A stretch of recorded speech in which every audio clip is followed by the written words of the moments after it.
Good evening, London. We're having this podcast. It's the third podcast to try and get you, the gal who's a welfare mother, and the guy who can't afford to take, who doesn't make enough money to pay for a child and wife, to comment. And we're going to start putting numbers in.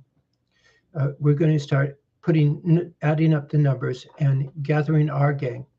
We have a couple of YouTube channels, and there's about 3 dozen short uh, 5 and 10 minute look, anecdotes. The as and you're invited to look at them. No one does, but you're certainly welcome. And we're going to get you together. Um, we're going to broadcast on Friday evenings at 7 and Saturdays at 7 in the evening and Sundays at 4. But since it's Christmas, I didn't really advertise this. I'm hoping someone will hear, and in case you're a gal with a 10-year-old and you're kind of beside yourself because you don't have enough money for presents and you don't not sure what to do, well, I'm hoping we're hoping you'll come into the live chat and fill us in on a few things. Just as a reminder, they threw out home economics, and that's one of the phrases we have here. Home economics is when the married couple is viewed as the smallest economic building block.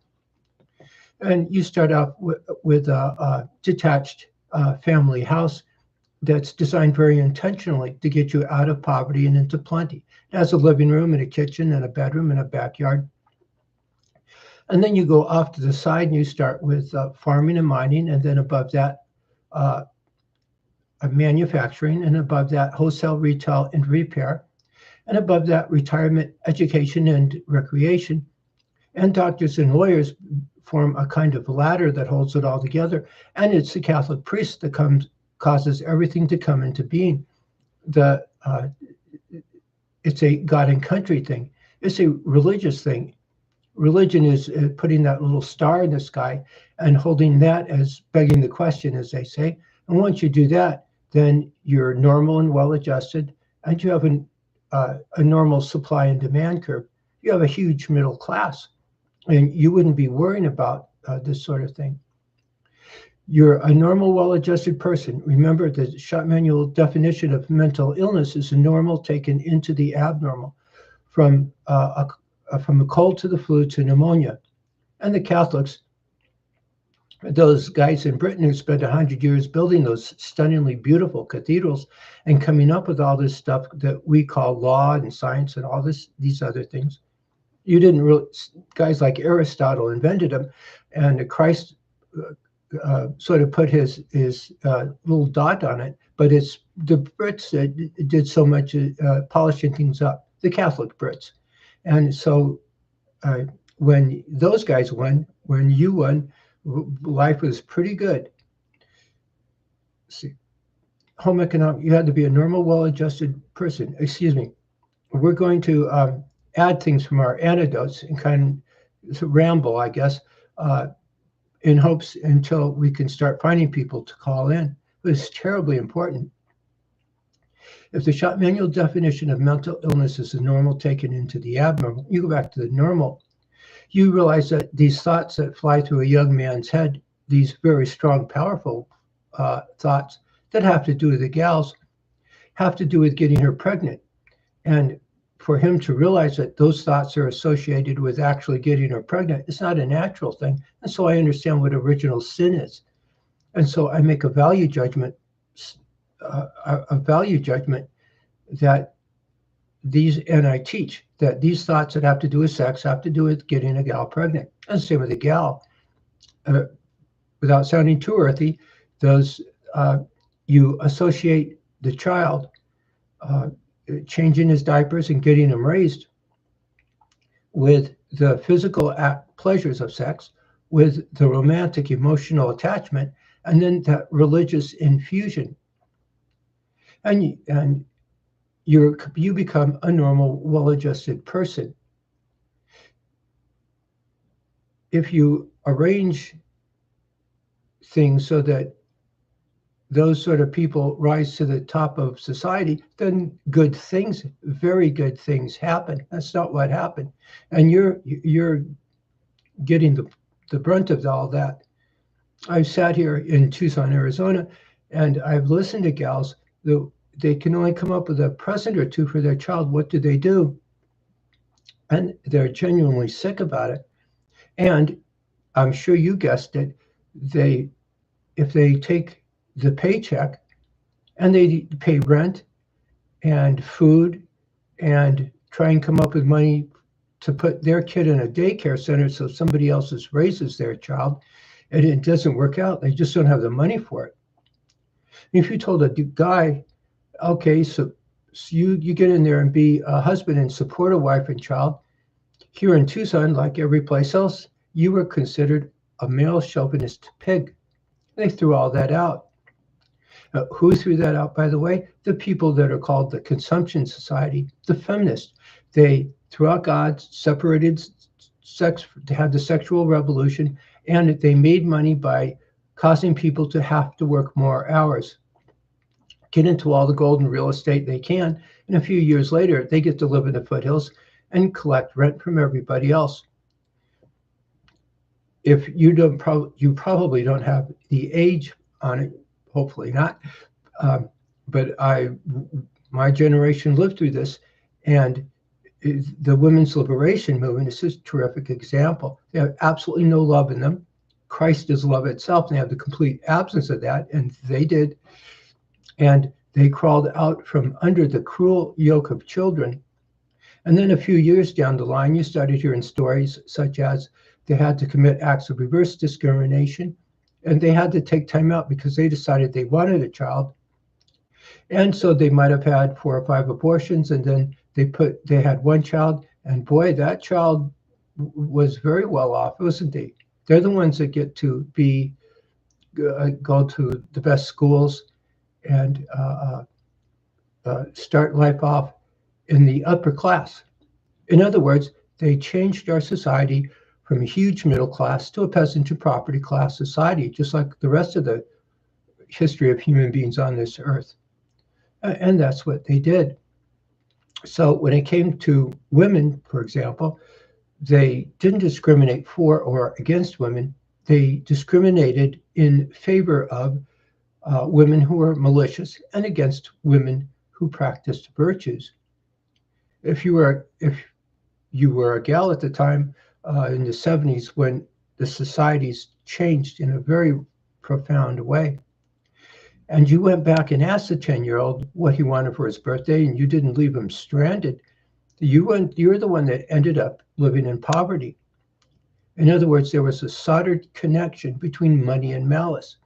Today is a little different. You could be a scoundrel or a very decent person and be in the upper class, or you could be a scoundrel or a very decent person and be in the lower class. And the parameters of competition that involve emotion are different. And you're just going to have to speak up. You're going to have to say enough of this is enough. This is how much money I make. This is where I work. I work at a Home Depot in Tollsbury, England, and I make this much money, and then I go pick up my child, and by the time I get him to bed and get up the next morning, I take him over to a daycare center, and he doesn't really know who I am, and I have to ask for help from the government because the numbers don't work out, and they're not going to. And to add all that, you have people who, at least what we see here in Tucson, that insist that they change society into a Muslim society, or they change society into a Hindu society. Everything that involves cashing in on everything. You have your culture. You're a normal, well-adjusted person, and then you're a good wife to a husband, then a good mother, and that makes you a good citizen. And the qualities you have are courageous, brave, and strong, kind, compassionate, and just. They just threw that out. I'm a guy, and so when I can't stand the word love, and so Christ is love itself, and these guys, the intellectual guys, they have the complete absence of that, as communism is a government with a complete absence of that. Anyhow, I think of the American Army Green Berets, whose motto is to defend the poor and the oppressed, and they have an attitude and that attitude was pushed back as a sense of being, well, a sissyish, and they're still big and strong, and so you can see the conflict. Who's the tough guy? Well, the communist soldiers that go goose stepping down the street, or these gang guys, MS-13 and all those guys. Why, they're very tough. If you know, in the classic battle of good and evil, where the priest is a good guy and the pimp is a bad guy, people who hustle, con, manipulate, and intimidate people are considered the bad guys. And they simply take pride in going around finding people smaller than them and then testing them. And if they can, take their lunch money and they become the tough guy of the neighborhood. That's what communism is. And they won, and very bad things happened. So you guys are in a real pickle now, just like in the United States. And since most of this is heading, hopefully somebody in London and Edinburgh and those places are listening, and you start to speak up. I make this much money as a guy. Don't tell me to support a wife and child. You tell me not to. But if I'm going to, I get to be first in line at the courthouse to plead guilty to the paternity suit. It's me, bub. And I make this much money. You go to Parliament and you arrange parameters of competition so that the guy makes enough of a piece of paper called money to support a wife and child. And the gal and the guy become, in a sense, one person. And then you take it from there. Now, let me pause for a minute since I'm all over the place and then continue. You have a set of priorities in home economics. There's things like tennis are a recreation. And so you really not supposed to have professional tennis players. And things like if you picture a young couple choosing between a couch and two recliner chairs, and you can see growing the crops and trees, and that would be a job, and they would have priority. And then manufacturing, that would be a job, so the young man would have a job at a furniture factory. And you could see the stores, he might sell the stores, and you can see everything that needs to take, that's called a job. Professional tennis, professional athletes wouldn't be called a job. And as long as the people who do the producing do the consuming, that's the Catholic thing that comes in there and says, look, you have to arrange things to get to heaven after you die. And you have to have an attitude, and that involves that little attitude of Christ rising on the third day. The Pope holds the moral high ground. These guys do not own the moral high ground. And so if I put the Pope in charge, suddenly I'm in charge. And that's as opposed to the communists and Muslims and all these other guys who say, you're your own person, therefore come live in my plantation and live in my housing projects. They go up in the foothills and become the professional consumers. They live in the United States. They live in the big house, and you and I live in the plantation. We either live in housing projects or apartments and rent it from them. They do all the consuming and we do all the producing, and you can just fill in the blank. We don't do that here. We come over here and we're our own person, and we do that because of God and country, because of the Pope, because of the real presence of Christ in the Eucharist and that sort of thing.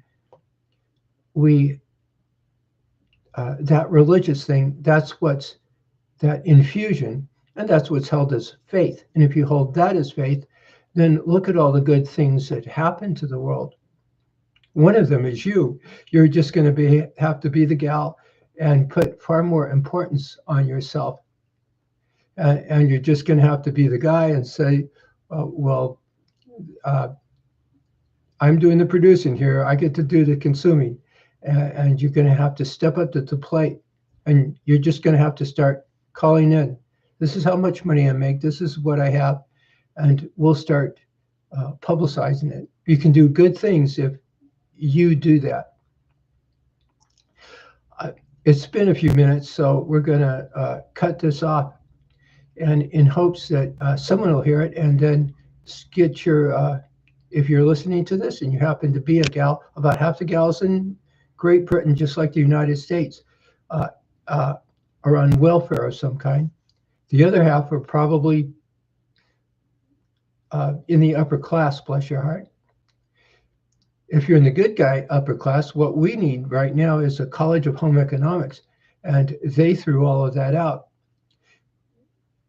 To ramble a little bit more, you think back on around here in Tucson, in the United States, like in the 1950s actually goes to the 50s and 60s and into the 70s, and the major change in our society was in the 70s, and there was this huge middle class. Our dad was a repairman, and he had a 3-bedroom brick house and a half-acre lot. And there was a milkman a couple doors down, and a plumber, and a guy who worked in a feed store, and that sort of thing. That's you. And you do that deliberately and intentionally. And they threw all that out. Look at there are homeless around here. Look at the world today. Look at how many people live in terrible trouble, and look at the explosion of universities and university professors and the colleges of psychology, and not just psychology, but this psychology and that psychology and sociology. They make those things up these days in their whim. And the only thing they have in common is they all insist they get university tenure and lifetime jobs.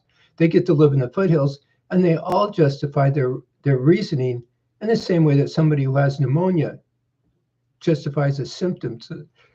It's nightmarishly funny, I guess. I don't know what the words are. Funny isn't the word. Perhaps you could find somebody who's an honest-to-goodness psychologist and ask him about the personality profile of the women's liberation movement, or Harry the hippie, or Al the Afro. I don't think they would have much to say about it. And I can add one more thing to that, and that is that in the 70s, the psychologists have something called the Diagnostic and Statistical Manual. And that's a manual that they look up, and they decide if you have the right symptoms, then you're nuts, and this is how to treat it, and that sort of thing. And it was then that they threw out the idea of homosexuality being a mental illness, somewhere around there. They really had controversy over what goes in those things, and they did it then. And you can just see homosexuality turning into L, and then LG, and then LGB, and it just keeps getting worse and worse. And if you turn around and go backwards, you realize that the one thing they threw out was the idea of being normal and well-adjusted. Those 3 things that make up Catholicism: straightening my emotions out, even though they're not a natural thing, willing the good of another person, making money by making somebody better off, and doing it because of that attitude of Christ, the real divinity of Christ in the Eucharist, that computer cloud that of an infusion that you hold as faith. I would have thought they would have held that as faith, whether some guy died and came back from the dead or not. They still should have done it, but they didn't. And that little twist in there is so terribly important. Well, I'm going to try and come back on the air at about 7 p.m. London time tomorrow. I know it's Christmas Eve, and I got to thinking, well, maybe the kind of gals and guys that we're hoping will call in might be a little on the depressed side. Hopefully you won't be working. You notice that there was a time when all the stores were closed, but now they're not. And that's because we used to think of ourselves as a we, and we closed all the stores so that we could go home. They don't do that anymore. They live in the foothills, and another group does all the work.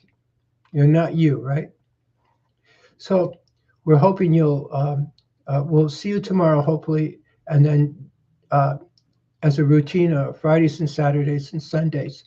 Fridays and Saturdays at 7, and Sundays at 4 in London, and hopefully in the United States, a little more appropriate time for the guys who live over here, and we'll in Europe, and we'll gather our gang together.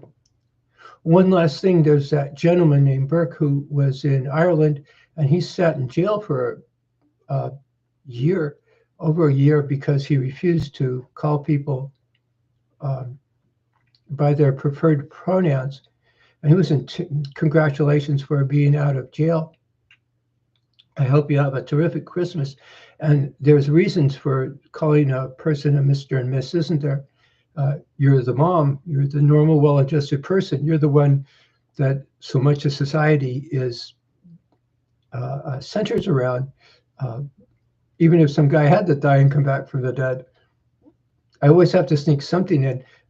If you realize, if you go back and look at life in the 1950s in the United States, or the oppressed housewife that goes, and in the 60s and 70s, you'll realize that the overwhelming majority of advertising was geared towards the mom, and that was because they did all the consuming. It was the gals that did all the consuming. That's how it should have been. The guys had worked from the time they got out of high school to the 65 for 40 hours a week. We got to have a talk about that one too, don't we? We will. Well, if you're a gal, I hope you have a Merry Christmas. We hope somebody starts passing the word. We'll see you tomorrow about the same time, and then Fridays, Saturdays, and Sundays. There's a YouTube channel, The Priest and the Pimp, and there's another YouTube channel, The Priest and the Pimp Media Access, and they have 10 and 15-minute anecdotes that I'm sure you could use. The priest is on one side, the pimp is on the other, and that represents the classic battle of good and evil. And we talk about how a pimp recruits a prostitute. And then our emotions, we know how to straighten up our emotions, and we put those two things together because Christ rose on the third day, and they form those three things in a shop manual fashion that make up God and country. The application of that is home economics. And so we make a big deal out of it. We make a big deal out of you. Well, Merry Christmas. We hope to see you.